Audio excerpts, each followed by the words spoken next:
And now, story time with Jester.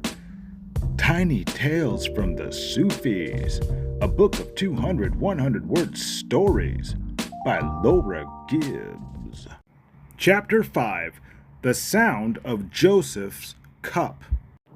During a famine, Joseph's brothers came to Egypt for relief. Joseph received them, his face covered with a veil. As they spoke, Joseph kept striking a cup, which resounded mournfully. Finally, Joseph's brothers could bear it no longer. "What is the meaning of this mournful sound?" they asked. Joseph struck the cup. "The cup says you had a brother named Joseph." "Again, it says you threw Joseph into a well."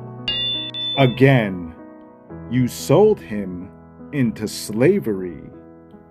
"Again, you told your father his son was dead."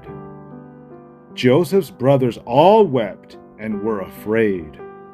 Now they were the ones in the well.